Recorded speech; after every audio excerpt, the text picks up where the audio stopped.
સુરેન્દ્રનગર જિલ્લામાં પાક નુકસાનના સર્વેમાં ગોલમાલ કર્યો છે. આક્ષેપો સાથે ખેડૂત આગેવાન સહિત ધરતીપુત્રોએ ખેતીવાડી કચેરી હલ્લાબોલ કર્યો છે. તો સુરેન્દ્રનગર જિલ્લામાં અતિવૃષ્ટિના કારણે ખેડૂતોના ખેતરમાં થયેલ નુકસાન અંગે પાક નુકસાનની સહાય આપવા સરકાર દ્વારા તાજેતરમાં સર્વે કરવામાં આવ્યું હતું, પરંતુ આ સર્વેમાં ગોલમાલ થયો હોવાના આક્ષેપો સાથે સુરેન્દ્રનગર જિલ્લા ખેતીવાડી અધિકારીની કચેરી ખાતે ખેડૂતોએ સહાયના નામે ચેકના ફોટા સાથે વિરોધ નોંધાવ્યો હતો. પાક નુકસાનમાં ખેડૂતો સાથે થયેલી ગોલમાલ મુદ્દે રાજુભાઈ કરપડાની આગેવાનીમાં સુરેન્દ્રનગર જિલ્લા ખેતીવાડી અધિકારીને રજૂઆત કરવામાં આવી. ચાલુ વર્ષે ચોમાસુ સિઝનમાં ખેડૂતોને અતિવૃષ્ટિ અને કમોસમી વરસાદનો સામનો કરવો પડ્યો.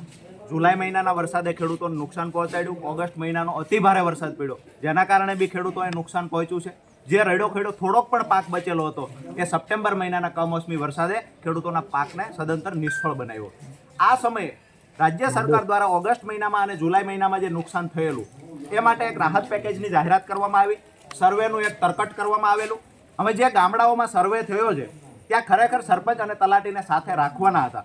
કોઈ પણ ગામમાં સ્થળ પર પંચરોજકામ કરવામાં નથી આવ્યું. ઓફિસમાં બેસીને સર્વેના આંકડા લખવામાં આવ્યા છે.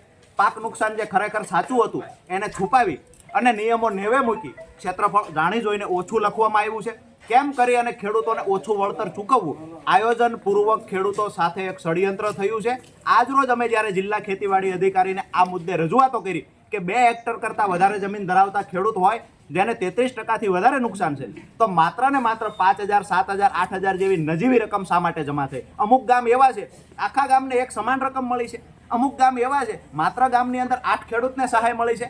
આજે જ્યારે ખેડૂતો સાથે એક તો ખેડૂત દેવામાં ડૂબેલો છે, ઉપરથી જ્યારે અધિકારીઓ સાથે ષડયંત્ર ખેડૂતો ઉપર કરવામાં આવ્યું અને રકમની વળતરની રકમ ઘટાડવા માટે આયોજનપૂર્વક જ્યારે છેતરપિંડી થઈ છે, ત્યારે જે ખેડૂતોની મજાક થઈ છે એ ખેડૂતો આજે જિલ્લા ખેતીવાડી અધિકારીને રજૂઆત કરવા આવેલા અને સાથે પોતાને ચેક લાવ્યા છે કે આ અમને જે 5,000, 4,000 જેવી નજીવી રકમ અમારા ખાતામાં જમા થઈ છે, આ અમે કૃષિ મંત્રીને પરત આપીએ છીએ. ખેડૂતો આજે ચેક મારફતે કૃષિ મંત્રીને રકમ પરત આપવા આવ્યા છે અને જે જવાબદાર અધિકારીઓએ ખેડૂતોના જે આંકડાઓ બદલ્યા છે, જેને ખરેખર પાક નુકસાનના સર્વેમાં ગોલમાલ કરી છે, એની વિરુદ્ધ સખત કાર્યવાહીની માંગ સાથે આજે રજૂઆત થઈ છે. જો પરિણામ નહીં મળે તો આવનાર દિવસમાં ખેડૂત મોટી સંખ્યામાં અહીંયા ઉપસ્થિત રહે અને આક્રમકતાથી રજૂઆતો. ખાસ કરીને કયા કયા ગામના ખેડૂતોએ ચેક પરત આપ્યા છે? મૂળી તાલુકાના, થાનગઢ તાલુકા, સાયલા હોય, ચોટીલા હોય, આ તાલુકાના ખેડૂતોએ અહીંયા આજે ચેક પરત આપ્યા છે.